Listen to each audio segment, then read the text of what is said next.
বিসমিল্লাহির রহমানির রহিম। মোল্লা ইউনানি হোমিও দাওয়াখানার পক্ষ থেকে সমস্ত দর্শকবৃন্দকে অভিনন্দন জানাচ্ছি। আজকে আমি অত্যন্ত গুরুত্বপূর্ণ একটি ভিডিও নিয়ে আপনাদের সামনে হাজির হয়েছি। ভিডিওটি শুরু থেকে শেষ পর্যন্ত দেখলে এর উপকারিতা সম্বন্ধে জানতে পারবেন।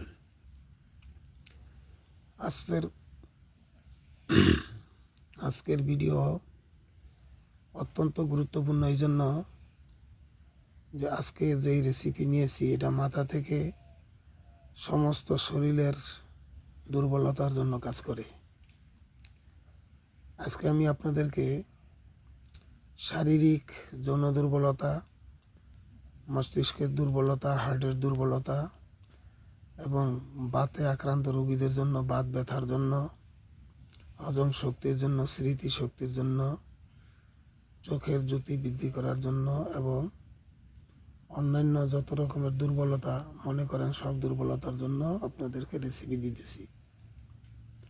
আপনারা ভিডিওটি অবশ্যই শুরু থেকে শেষ পর্যন্ত দেখলে এর সম্পূর্ণ উপকারিতা বুঝতে পারবেন।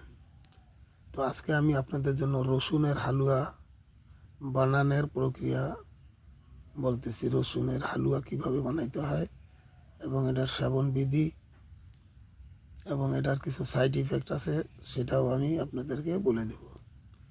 তো আপনাদের প্রথম যে জিনিসটা নিতে হবে সেটা হচ্ছে রসুন নিতে হবে। এই যে আমি রসুন নিয়েছি এবং এই রসুনগুলিকে মাঝখানে যেরকম খোলস উতারা দেখা যায়, অর্থাৎ একদম সাফ সুতরা, ওটার ভিতরে উপরে পর্দা যেন না থাকে, এভাবে সাফ করে রসুন নিতে হবে 250 গ্রাম। আর এটার সাথে নিতে হবে 250 গ্রাম চিনি। যদি ডায়াবেটিসের রোগী হয় তাহলে চিনি কম করে দিতে পারেন। আর দুধ নিতে হবে 2 লিটার।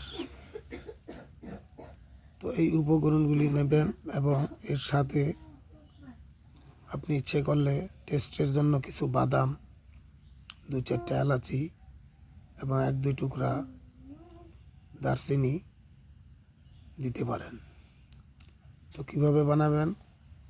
প্রথম আপনারা শিলা রসুনগুলিকে ভালো করে ধুয়ে দুধের সাথে মিক্স করে জাল দিবেন।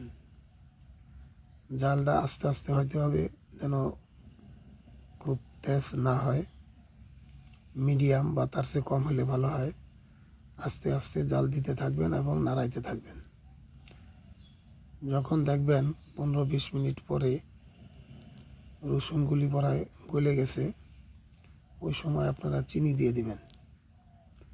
চিনি দিয়ে ভালোভাবে নাড়তে থাকবেন। যখন রসুন, চিনি, দুধ সব এক পর্যায়ে চলে আসবে, অর্থাৎ রসুন গলে দুধের সাথে ভালোভাবে মিশে গেছে, ঠিক ওই সময় আপনারা চুলা বন্ধ করে দিবেন। চুলা বন্ধ করে 1-2 চামচ ঘি, গাওয়া ঘি দিয়ে দিবেন। দিয়া 2-4 মিনিট জাল দিলে দেখবেন যে ঘিগুলি উপরে চলে আসে। তো ওই সময় আপনারা চুলা বন্ধ করে দেবেন।